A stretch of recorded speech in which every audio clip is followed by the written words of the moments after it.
Versículo 1 e 2. Se a gente seguir o calendário, hoje a gente está comemorando a Páscoa. Páscoa, ressurreição de Jesus. E eu lembro que eu comemorava a Páscoa quando eu era criança e não ficava atento a essa questão de ressurreição. Era o coelho, era o chocolate, enfim, era isso. Quando eu comecei a trabalhar como professor, que eu comecei a lecionar ensino religioso na escola onde eu trabalho, aquilo ali foi uma das mais lindas experiências que eu tive na vida, porque durante 10 anos eu ensinei a Bíblia propriamente dita. Eu tinha os livrinhos de histórias bíblicas, mas basicamente o que eu levava era a Bíblia para a sala de aula. Eu já até contei para vocês do meu testemunho, que uma vez falaram para mim que eu ia entrar em lugares onde ninguém poderia entrar. E eu considero essa profecia já concretizada na minha vida. Porque onde já se viu alguém entrar hoje numa escola com uma Bíblia na mão e ensinar a palavra de Deus sem cortar nada? Só o Espírito Santo pôde fazer isso. Não foi por causa do estudo que eu tive, dos cursos que eu fiz para poder dar aula para criança, mas foi o Espírito Santo. E toda semana, quando eu pegava um texto da Bíblia para contar, Deus falava, acho que mais comigo do que com as crianças. E semana passada nós fizemos um teatro na escola e eu fiquei com o coração muito cheio de alegria. Porque eu fui compartilhar algo com eles, e antes que eu abrisse a boca para falar o detalhe seguinte, eles falaram assim, o senhor já ensinou isso para nós, uns 5 anos atrás, esse detalhe aí da história de Deus. E aquilo me encheu o coração de alegria, porque eu entendi que aquele pequeno detalhe, que eu vou contar para vocês no final, marcou a vida daquelas crianças. E eu creio que vai marcar e vai continuar marcando por toda a vida delas. Lá em Êxodo 12, nós vamos ler o versículo 1 e o 2. E diz assim: O Senhor disse a Moisés e a Arão, no Egito: Este deverá ser o primeiro mês do ano para vocês. Digam a toda a comunidade de Israel que no 10º dia deste mês, todo homem deverá separar um cordeiro ou um cabrito para a sua família, um para cada casa. Então olha só, no 1, no 2, no 3 e a seguir aqui, a gente vai até o versículo 11, que Deus está falando com Moisés e Arão. Deus está instituindo ali a Páscoa. Se você pegar aí aquele título que tem em cima do seu versículo, está escrito Páscoa, ou instituição da Páscoa. Alguma coisa relacionada está escrito Páscoa para você. Ali Deus está falando para Moisés como que vai ser aquele dia memorável para os judeus, para os israelitas e também para os egípcios. Porque Moisés está vindo ali de umas 10 tentativas para libertar o povo de Deus. Mas cada vez que ele ia, o faraó trancava o coração, endurecia e falava, não, aqui não, não vou deixar.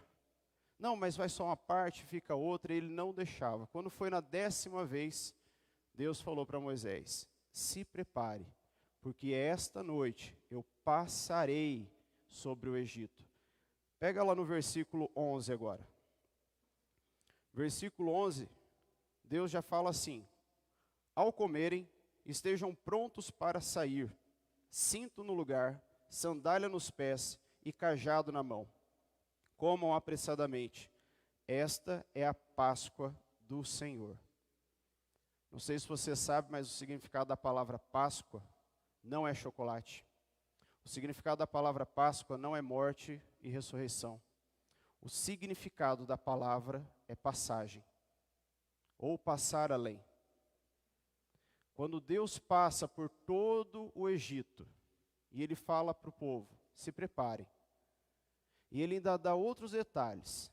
O sangue do cordeiro que você matou, passa nos umbrais das portas. Porque aonde tiver o sangue, ali eu não vou entrar.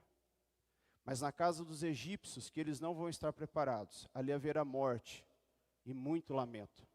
E aquela noite toda foi uma noite de lamento e choro por todo o Egito.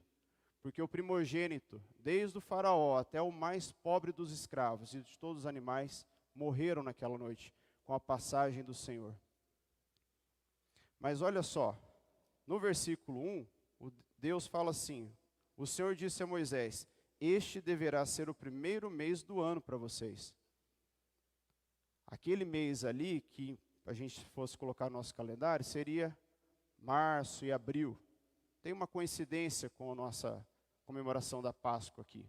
Mas se a gente for pegar lá para o lado da região norte do mundo, lá a gente tem bem definido os climas. E dali então surgiram a história do coelho, a história do ovo. Por quê? Porque quando acaba o outono, chega a primavera, e um dos primeiros animais que apareciam nas campinas era o coelho. Aí alguém olhou e falou assim: opa, coelho apareceu primeiro, está voltando as coisas a ter vida, as plantas, as flores. Então a gente vai pegar o coelho e ele vai ficar ali, ó. Porque não tem a história lá do tal de Jesus, que ele morreu, ficou 3 dias e depois ressuscitou? Então, inverno é época de morte. As plantas morrem, as flores, alguns animais também, mas depois volta a vida. E aí colocaram o coelho como símbolo. Eu sempre gosto de explicar isso para os meus alunos, para que eles entendam o real significado da Páscoa. Aí colocaram também a questão do ovo. Por que ovo? O que nasce do ovo? O pintinho, uma nova vida. Então, se é uma nova vida, Jesus ressuscitou, é uma nova vida, então vamos usar o ovo também. Então agora, se você não sabia, você já sabe. Por que tem esse tal do coelho e tem o tal do ovo dentro da Páscoa. Mas eu falo para meus alunos que em Moisés e em Jesus não tinha coelho e não tinha ovo. A não ser os ovos de galinha, talvez, que eles tinham lá criando, mas só. Eles não usavam para outra coisa. Claro que daí tem toda uma questão histórica com isso. Mas eu queria ressaltar esses pontos para vocês, para que a gente não fique perdido depois no decorrer da nossa vida, e deixe que toda uma sociedade, uma mídia, enfie isso na nossa cabeça. E a gente acaba se esquecendo do real significado, daquilo que é necessário para a nossa vida, que é a ressurreição de Jesus. Que a gente nunca se esqueça que a Páscoa é o dia que Jesus ressuscitou, que foi o dia que as mulheres chegaram lá, e ainda um pouco desacreditadas, porque a gente vai ler lá na frente, que elas chegaram com uns ungüentos, o preparo todo para o corpo de Jesus, porque elas ainda pensaram: será que ele ressuscitou? Não tem essa dúvida no texto, mas pergunte para o texto. Se elas estavam levando aquilo lá para preparar, para ungir o corpo de Jesus já sepultado, é porque elas ainda tinham uma pequena dúvida. E a gente taca o pau ainda no Tomé, não é mesmo? O Tomé que só acreditou vendo, teve que tocar. Mas vamos voltar um pouquinho ali. Aquelas mulheres, elas precisaram entrar também para ver. E ainda quando elas chegam e vê o anjo, e o anjo fala assim: por que você procura, dentre os mortos, aquele que está vivo? Isso seria como um tapa na nossa cara. Porque Jesus já tinha falado. E ele usava, às vezes, uma figura do templo. Eu destruo o templo e reconstruo em 3 dias. Eu vou morrer, mas vou ressuscitar ao 3º dia. Aqueles que estavam andando ali ao lado dele, naquele domingo pela manhã, ainda tinha um ponto de dúvida. Tomé foi o mais duvidoso, e aí entrou para a história. Virou até bordão. Olha, isso aí é igual Tomé, só acredita vendo. Não é mesmo? Não é assim que a gente usa com as pessoas, quando elas não estão acreditando naquilo que a gente fala? Mas eu e você, a gente não precisa ser como Tomé, a gente não precisa ser como as pessoas que só acreditam quando vê, ou que vai andando na direção de Jesus, pisando em ovos, com cuidado, porque vai que não é aquilo.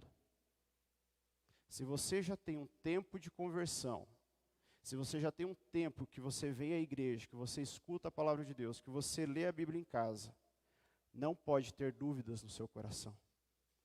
Essas dúvidas, elas têm que ser arrancadas por completo, pela raiz. Não é cortar em cima, igual quando a gente vai cortar grama, podar uma árvore, mas deixa lá o tronco, porque depois vai florescer. Arranca pela raiz. Porque essas dúvidas, quanto mais elas permanecem no nosso coração, mais elas frutificam lá dentro e aumentam o tamanho dela. E aquilo vai cegando os nossos olhos. E olha só o perigo. Porque nos fins dos tempos, a Bíblia nos fala isso, que muitos serão enganados, até aqueles que estavam andando ao lado do Pai. Que eu e você não sejamos esses. Porque se no dia do arrebatamento, Jesus olhar para mim e falar assim, Rafael, agora a gente vai ver o teu histórico. E eu falar assim, nossa, mas gerou uma dúvida. Não, Rafael, para lá, ó. Você estudou. Você ficou sentado no banco de igreja ouvindo mais de 20 anos. Então não cola essa desculpinha que você se deixou levar. Não deixe o inimigo te perturbar. Não deixe o inimigo causar uma dúvida no seu coração, ao ponto de você realmente falar assim, opa, será que é? Será que esse tempo todo que eu estou ouvindo que Jesus vai voltar, mas ele nunca volta, será? Eu já ouvi assim. Eu vim de uma igreja que o pastor Giovanni conhece também, o pastor Valtenir, ele sempre pregava sobre a volta de Jesus. E aí uma vez uma pessoa que já tinha feito parte da igreja muito tempo atrás, olhou bem e falou assim, viu, aquele pastor lá ainda está pregando sobre a volta de Jesus, porque desde 1980 que eu conheci ele, que ele prega, e esse Jesus nunca volta. E a pessoa estava dentro da igreja. Olha o que a dúvida estava gerando no coração dessa pessoa. Ela já tinha uma caminhada ali de 20 e poucos anos. Se todo ano, todo dia, alguém pregar para você que Jesus vai voltar, creia. Não deixa passar o ano e falar assim, a guerra da Ucrânia lá, eu achei que ia ser estourar a Terceira Guerra Mundial e Jesus ia voltar, não estourou, já acalmou, baixou a poeira, então não é. E aí vem outra praga, vem outra pandemia, e vem isso, vem aquilo, e vai... E se a gente não cuidar, essas coisas vão minando a nossa fé. E a gente não pode deixar que a nossa fé seja extinguida. Porque o dia que acontecer isso, eu tenho uma péssima notícia, porque a palavra de Deus nos fala isso. Jesus vai olhar e vai falar assim, nunca vos conheci. Porque esses que Jesus vai falar, é porque a fé foi extinguida do coração. Estava ali simplesmente por mera obrigação dentro da igreja. Ou foi deixando no decorrer dos dias, no decorrer dos anos, fazer com que aquela mentira que foi contada se tornasse uma verdade dentro do coração.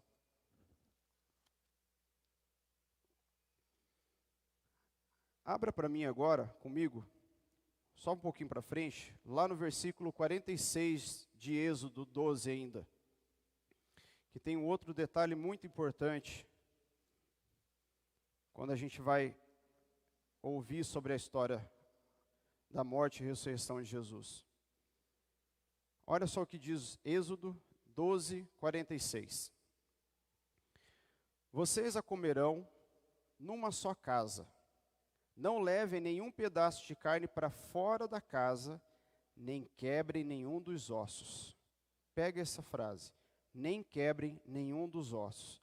Agora vai lá em Lucas 19. Lucas 19. A gente vai ler o versículo 31 e 33.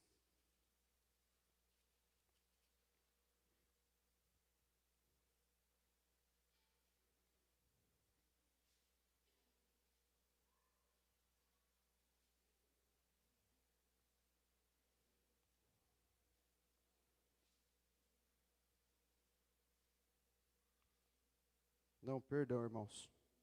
Eu coloquei o versículo e coloquei o texto diferente. Me perdoem. Eu vou ler o versículo para vocês, porque eu tenho anotado aqui. Eu estou lendo agora na minha Bíblia.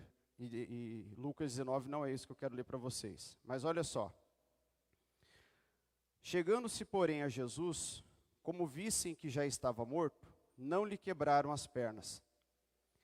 O que acontecia quando morria alguém lá na cruz? Ele era crucificado.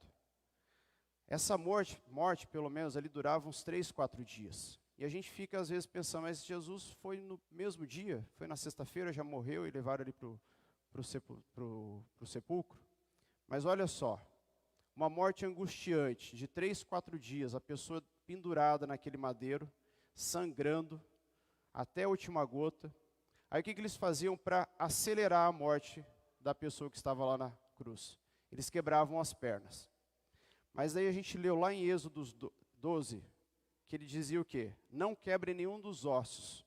Os ossos de quem? Do cordeiro que eles iam sacrificar na noite que ia passar o Senhor sobre a terra do Egito. Então eles tinham que matar o cordeiro, mas não podia quebrar nenhum dos ossos, porque aquele cordeiro estava representando Jesus Cristo. E essa profecia se cumpriu daí 1500 anos depois aproximadamente, quando Jesus morre na cruz. Porque quando os soldados romanos chegam para quebrar as pernas de Jesus, eles olham que Jesus já está morto. Aí é quando o soldado romano, ele perfura o abdômen de Jesus. E naquele momento sai sangue e sai água. Alguns teólogos, eles dizem que a água ali representa o batismo nas águas, e o sangue representa o batismo que Jesus tem sobre cada um de nós. Que ele faz o batismo. Ou o batismo com fogo, com o Espírito Santo. E aí é uma divergência entre alguns teólogos. Já alguns dizem que não, que devido ao sofrimento de Jesus na cruz, o sangue ele ficou tão ralo que começou a sair água junto que vinha do pulmão e dos órgãos. Mas o que a gente tem que se aprender nesses detalhes é o seguinte: naquele momento, aquele centurião romano, quando ele perfura o abdômen de Jesus e sai sangue e sai água, vamos ficar com a história dos teólogos que creem que aquela água representa o batismo nas águas e o sangue representa o sangue de Jesus sobre a minha vida e sobre a sua vida. Talvez seja mais bonito a gente acreditar dessa forma, mas são pequenos detalhes da palavra de Deus que a gente às vezes deixa passar despercebido na nossa vida. E aquele centurião, quando ele faz essa perfuração, ele grita, verdadeiramente, este era o Filho de Deus. Ele reconhece. Aquele centurião, ele entendeu que aquele homem que estava na cruz não era um qualquer. Não era um homem que estava esbravejando ali durante alguns anos, que era filho de Deus, que ia destruir o templo e reconstruir em 3 dias. Não. Aquele momento em que sai sangue e que sai água, aquele centurião, ele olha para ele e fala, verdadeiramente, este era o Filho de Deus. Abra comigo agora em Mateus 28.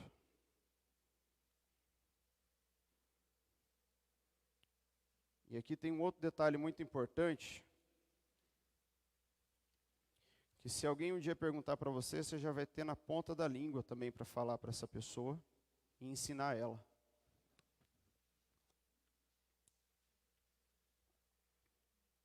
Que fala sobre a conspiração dos romanos. Capítulo 28, versículo 11, diz assim: os relatos do guarda. Enquanto as mulheres estavam a caminho, alguns dos guardas dirigiram-se à cidade e contaram ao chefe dos sacerdotes tudo o que havia acontecido. Tudo o quê? Que eles estavam lá, guardando o sepulcro de Jesus, para que o corpo dele não fosse roubado. E aqueles soldados romanos viram os anjos com vestes resplandecentes, e eles caíram como mortos, desmaiaram. E aí quando eles voltaram à consciência, o corpo de Jesus já não estava mais ali. O relato que a gente tem na Bíblia é esse, que eles se assustaram a ponto de ficarem quase como mortos. Mas quando eles voltam, o corpo já não está. Mas eles viram o anjo. E eles vão lá e contam para os seus superiores. Olha, a gente estava lá, apareceu 2 homens lá com umas roupas assim, tão iluminadas, tão resplandecentes, que a gente caiu, desmaiou. E na hora que a gente acordou, já não tinha mais corpo lá dentro. Mas olha só o que eles falam. Versículo 12.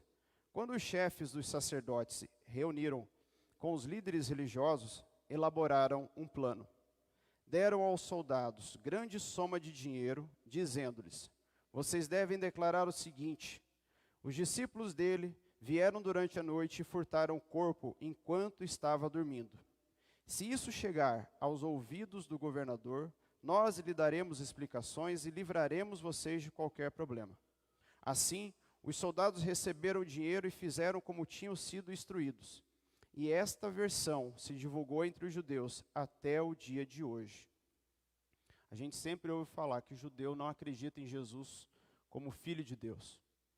Eles reconhecem que Jesus foi sim um grande rabino, um grande professor, alguém que tinha uma inteligência magnífica para a época e que ensinava sem sombra de dúvidas. Mas muitos deles não creem que Jesus Cristo é o Filho de Deus. E eles aguardam ainda a vinda do Messias, mas não a vinda que nós aguardamos. Eles aguardam aquela primeira, que ele já veio. Então olha só, uma mentira contada muitas vezes, ela acaba se tornando uma verdade. Por isso que eu disse no começo, não permita que as pessoas envolvam você com mentiras acerca da palavra de Deus. Para que nós não fiquemos como esses judeus, que perdura até os dias de hoje, com uma mentira, que foi contada lá há mais de 2000 anos. E sabe o que mais tem hoje, nos nossos dias? Pessoas como esses líderes religiosos, como esses superiores, que inventam uma historinha aqui, uma historinha ali e vai jogando. E vai plantando. Aí se o cidadão ele não está pronto, ele fala assim, opa, você viu que está lá? Ou senão a gente pode até colocar assim, você viu que caiu no WhatsApp? Nossa, eu vi lá no grupo do WhatsApp, ó, falou isso. Aí as pessoas vão acreditando mais em histórias que surgem no WhatsApp, não procura o real significado e o teor daquela história, e aí vai deixando, vai deixando, vai deixando, e aquilo se torna uma grande mentira, e a pessoa ela se apossa daquela mentira. E alguém que tem a verdade na mão, chega para conversar, a pessoa fala, ó, dá licença, senão a gente vai discutir. Você quer estar de qual lado quando isso acontecer? Você quer estar do lado da verdade? Ou você quer estar do lado daquelas pessoas incrédulas que até um dia acreditaram na palavra de Deus, mas que porque deixaram que as mentiras se envolvessem na sua mente, fizeram que desacreditassem. E eu quero estar do lado da verdade. Eu sempre digo para meus alunos, estude aquilo que é necessário, porque aquilo que você estuda, ninguém arranca de você. Meu pai sempre falava assim, Rafael, você estuda, porque o estudo nunca vão arrancar de você. Eles podem roubar um carro, eles podem roubar a tua casa, eles podem roubar tudo de você, mas aquilo que você estudar vai ficar dentro da sua mente. E aí você pode fazer grandes coisas com o estudo que você tem. E agora presta atenção, se você estuda algo que é verdadeiro, maravilhoso, não é melhor? Porque você pode fazer um curso tecnológico, um curso técnico, aliás, perdão, pode fazer uma faculdade, ter um conhecimento, e mesmo que você perca suas coisas, você vai lá e volta a trabalhar, você volta a fazer porque você tem aquele conhecimento. Agora pensa só, porque haverá um dia que eles vão nos cortar a palavra de Deus. Isso é fato. A Bíblia nos ensina isso. E aí eu não posso ficar tranquilo achando assim, se eles levarem minha Bíblia, eu tenho no meu celular. Mas a gente sabe que com um estalar de dedos, eles cortam todos os aplicativos. Eles quem? Aqueles que não querem que nós acreditemos na palavra do Senhor. Quem são eles? Eu ainda não sei. Mas eles já estão aí. Porque eles não aparecem com a cara lavada, mostrando. Eles ficam só nos bastidores. Sabe aqueles bonequinhos que ficam manipulando? Como é que é o nome? Marionete? Você não vê quem manipula ele, porque a pessoa fica escondida. Você só vê o boneco. E esses que não querem que nós conhecemos a palavra de Deus, ficam ali escondidos. E aí ele joga uma mentira, joga uma inverdade, joga outra aqui, vai ali. E quando vê, tem uma plateia. Que lindo. Eu não quero estar nessa plateia.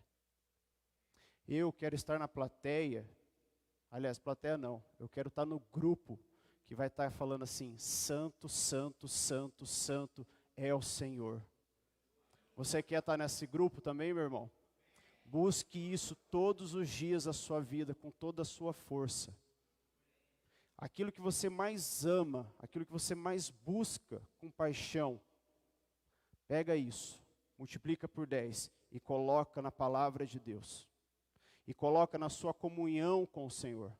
Porque quanto mais próximo você se ficar do Senhor, mais você conhece Ele. Quantos casados nós temos aqui? Quando você começou a conhecer o seu cônjuge, ou seu namorado, você já sabia tudo? Não. Você foi conhecendo a pessoa dia após dia, fazendo o quê? Conversando.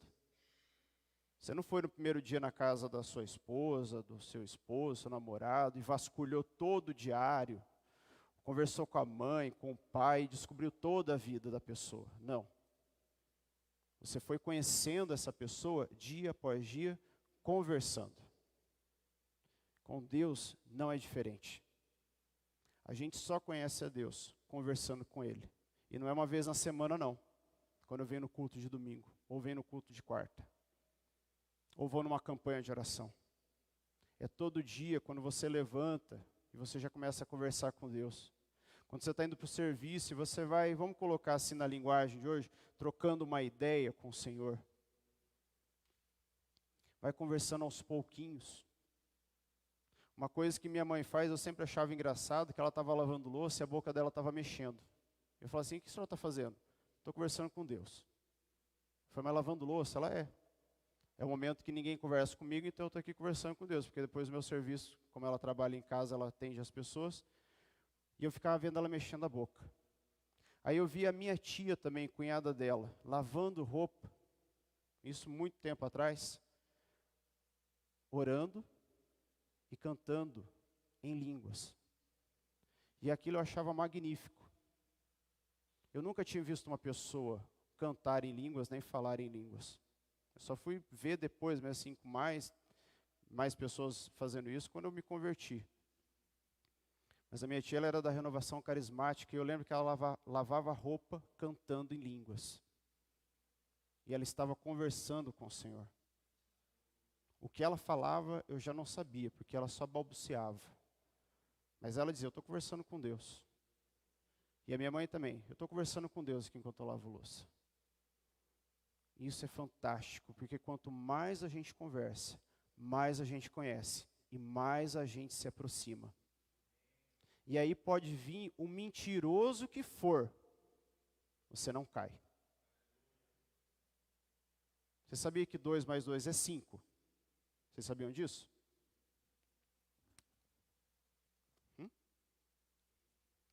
Não? 2 mais 2 é 5. Sabe por que você não acredita em mim? Porque você já tem isso como verdade dentro de você. E é uma verdade. Agora pense só. Você tem uma verdade dentro de você, que é a palavra de Deus. E aí, um mentiroso, muitas vezes desconhecido, chega todo elegante, com uma voz suave, te abraça e vai te envolvendo. Aí ele fala assim, sabia que 2 mais 2 é 5? Aí você, nossa, que lindo. A minha professora de matemática mentiu para mim a vida toda. 15 anos estudando, 2 mais 2 era 4. Nossa.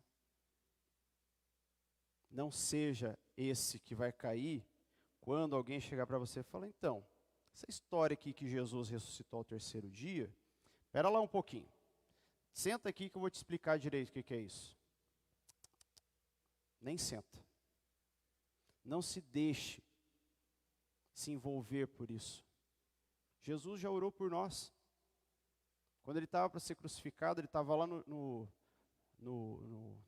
jardim, ele olhou para os seus discípulos e falou assim, vigiai para que vocês não caiam em tentação. E sentar na frente de uma pessoa que fala bonito e que envolve-se numa mentira, é a tentação. Se cuide, meu irmão. Se cuide, porque vai vir enxurrada de pessoas mentirosas e ardilosas, mas fantasiadas de um príncipe encantado, uma princesa encantada, aquela pessoa maravilhosa que você vai olhar e falar assim, não faça isso, não permita isso. Eu estou repetindo isso com ênfase, porque isso pode acontecer, e eu não gostaria de ver nenhum de vocês aqui. Uma coisa que eu consigo, e graças a Deus, isso é Deus que faz, é eu guardar a fisionomia das pessoas. Os nomes eu esqueço. Meus alunos até brigam comigo, porque Eu dou aula para mais ou menos umas 530 crianças na semana inteira, criança e adolescente. E eu não consigo guardar o nome. Claro que aqueles que são mais arteiros na sala, a gente acaba guardando mais fácil o nome. Que conversa um pouquinho mais, que bagunça, a gente guarda. Mas eu tenho uma dificuldade com nomes, isso já há uma longa data. E aí, às vezes, eu estou falando assim, João, não, professor, não é João. Eu falei, não, é porque eu estou chamando você de nome trocado para você olhar para mim. Aí eu dou aquela desconversada. Mas a fisionomia eu guardo. 15 anos atrás eu trabalhei no hospital e até hoje eu reconheço as pessoas na rua quando elas passam. Elas não lembram de mim, mas eu lembro, esse aí era o paciente tal que ia lá fazer isso. Essa é a paciente tal que fez tal cirurgia. Eu conseguia guardar a fisionomia o que a pessoa tinha feito no hospital. Por que eu estou te contando isso? Porque eu quero estar no dia desse grupo reunido com Jesus. E eu quero olhar para o seu rosto e lembrar que você estava sentado na cadeira aqui da Igreja Casa na Rocha, no dia 17 de abril. E você ouviu da minha boca, para tomar muito cuidado. E eu vou falar assim, glória a Deus, porque você entendeu a mensagem que eu queria te passar.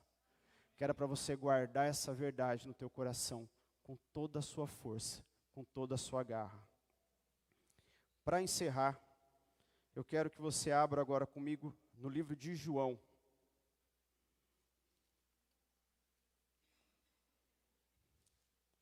E esse texto foi um detalhe que eu passava por ele e não me atentava. Uma coisa tão simples. João, que é o quarto evangelho.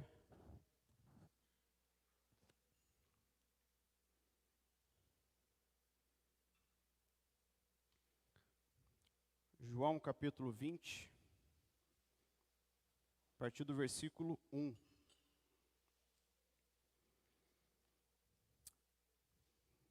Amém? Diz assim: no primeiro dia da semana, que era domingo, bem cedo, estando ainda escuro, Maria Madalena chegou ao sepulcro e viu que a pedra da entrada tinha sido removida. Então, correu ao encontro de Simão Pedro e de outro discípulo, aquele a quem Jesus amava, e disse: tiraram o Senhor do sepulcro e não sabemos onde o colocaram. Pedro e o outro discípulo saíram e foram para o sepulcro. Os dois corriam, mas o outro discípulo foi mais rápido que Pedro e chegou primeiro ao sepulcro. Versículo 5. Ele se curvou e olhou para dentro. Viu as faixas de linho ali, mas não entrou. A seguir, Simão Pedro, que vinha atrás dele, chegou, entrou no sepulcro e viu as faixas de linho, bem como o lenço que estivera sobre a cabeça de Jesus. Ele estava dobrado à parte, separado das faixas de linho. 6 versículos, mas pega um detalhe. O lenço que estava sobre a cabeça de Jesus, ele estava dobrado à parte. Muitas vezes eu li e não me atentei para isso. E a gente vê os desenhos, histórias e filmes como que é. Na hora que a câmera está entrando, o filme está passando, está aquele lenço que cobria Jesus, posto sobre a pedra, e alguns historiadores dizem que ele estava perfeito. Não foi como se alguém desenrolasse, tirasse, mas é porque o corpo de Jesus saiu dali sem ser tocado naquele lenço, naqueles lençóis.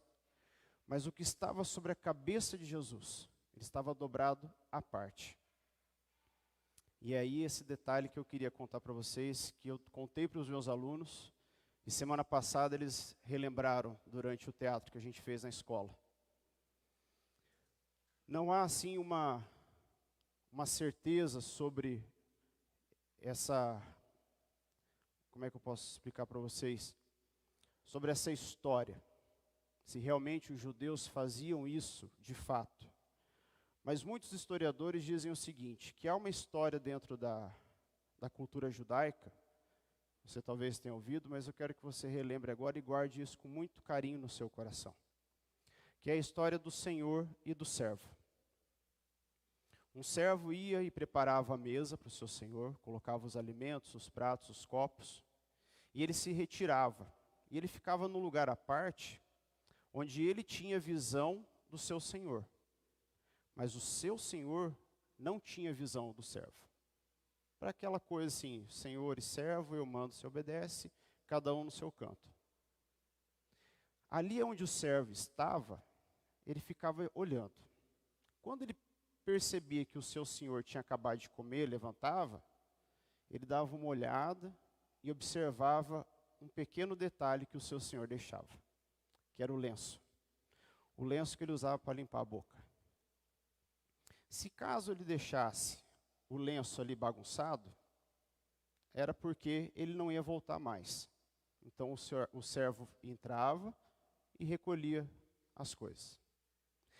Mas, se ele olhasse e visse aquele lenço dobrado, era porque o seu senhor ia voltar. Então ele não podia entrar na mesa e recolher as coisas. O versículo 6 de novo, leia comigo, fazendo um favor. A seguir, Simão Pedro, que vinha atrás dele, chegou, entrou no sepulcro e viu as faixas de linho. Versículo 7. Bem como o lenço que estivera sobre a cabeça de Jesus. Ele estava dobrado à parte, separado das faixas de linho. É fantástico isso. Porque Jesus estava falando para eles, eu voltarei. E Jesus está falando isso para mim hoje e para você. Eu deixei o lenço dobrado para você ter plena convicção no seu coração de que eu voltarei. Pode vir, Elô. Guarde isso. Se toda a ministração você não conseguir guardar, guarde esse pequeno detalhe de Deus. O lenço dobrado que o apóstolo viu era um recado bem pequenininho de Jesus. Eu voltarei. Se coloque de pé. Nós vamos cantar um louvor agora.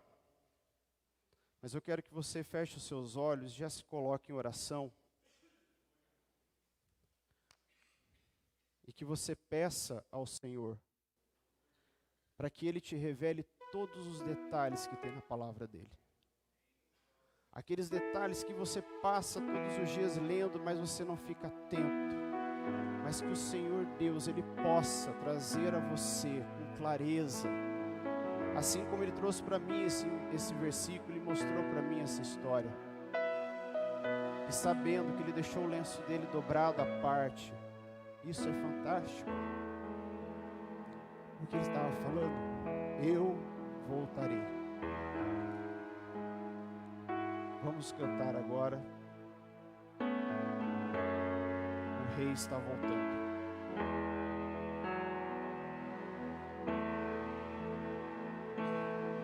O mercado está vazio, seu trabalho já parou. O martelo dos obreiros, seu barulho já cessou. Os cefeiros lá no campo terminaram seu labor. Toda a terra está em suspense, é a volta do Senhor. O Rei está voltando, o Rei está voltando. A trombeta está soando, o meu nome a chamar.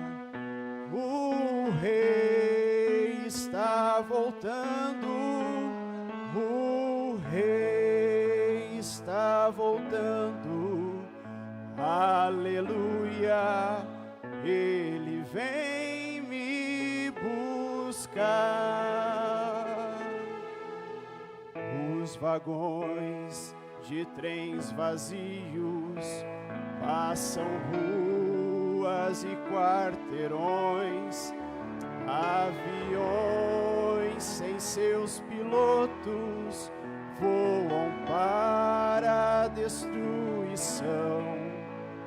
A cidade está deserta, sua agitação parou.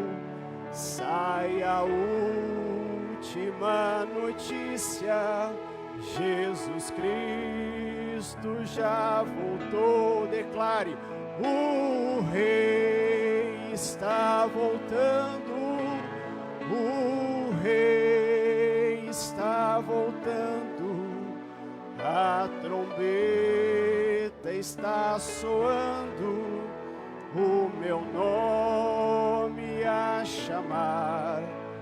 O Rei está voltando, o Rei está voltando, aleluia, Ele vem me buscar. Vejo a multidão subindo, ouço um coro celestial, toda a terra está se abrindo em um bem-vindo sem igual, como o som de muitas águas nós ouvimos ecoar. Aleluias ao Cordeiro, nós chegamos ao lar. Diga: o Rei está voltando, o Rei está voltando, a trombeta está soando. Diga com força: o meu nome a chamar. O Rei está voltando, o Rei está voltando, aleluia, Ele vem me buscar. Toda honra e toda glória ao Senhor Jesus. Uma salva de palmas àquele que é digno de todo louvor, de toda adoração, que está voltando e vai vir com toda a glória para nos buscar, para morarmos juntos no céu. Amém? Guarde isso. Guarde com toda a força no seu coração. Jesus deixou aquele pequeno lenço dobrado para dizer para você que Ele está voltando. Vai aparecer pessoas que vão dizer: isso é conversa fiada. Faz anos que eu escuto pastores falando e Ele não volta. Não deixe que essas pessoas criem mentiras no seu coração, porque Ele vai voltar. Ele vai voltar, Ele vai levar todos aqueles que buscaram Ele verdadeiramente. Curve sua cabeça. Senhor nosso Deus, nós queremos Te louvar e Te agradecer. Te louvar, Deus, por aquilo que o Senhor fez, Pai. Pelo Teu sacrifício, Senhor Deus, Senhor Jesus, na cruz do Calvário. Senhor, o Senhor quando morreu naquela cruz, derramando todo o Teu sangue, Pai. Muitos ali, Senhor, disseram: acabou. Já não tem mais o que ser feito. Muitas pessoas se esconderam porque pensaram: está acabado. Mas passou aquela sexta, passou aquele sábado e domingo pela manhã. A Tua glória resplandeceu. E o Senhor Jesus, o Senhor ressuscitou. Ressuscitou e pisou na cabeça de Satanás, pegou as chaves do inferno e disse: agora sim, está tudo consumado. Então, meus queridos, não deixe que a mentira se aposse do seu coração. Senhor Deus, que essa mentira, Pai, que as pessoas contam por aí, Deus, que elas não se acheguem à nossa casa, não se acheguem às nossas famílias, Senhor Deus, mas que todos os dias nós tenhamos, Senhor Deus, essa Tua verdade gravada no nosso coração, Deus. Senhor Deus, no nome de Jesus, eu oro, Pai, pela minha vida, oro pela vida dos meus irmãos, por aqueles que estão em casa, por aqueles que vão assistir esse vídeo depois. Senhor Deus, que todos nós possamos estar com essa verdade, Senhor Deus, gravada no nosso coração, Pai. No nome de Jesus, Pai, eu Te louvo e Te agradeço por tudo que o Senhor já tem feito, e te louvo e te agradeço por tudo aquilo que o Senhor vai fazer. Maranata, ora vem, Senhor Jesus. Amém, amém, Jesus. Glória Amém. a Deus. Graças a Deus. Amém? Você foi abençoado? Lembre-se, nós temos sempre ensinado assim, aqui, né? Como você aprendeu hoje. Deus é um Deus de detalhes. Às vezes aquilo que você acha, né? Isso aqui não tem nada a ver. Isso aqui é algo tão pequeno.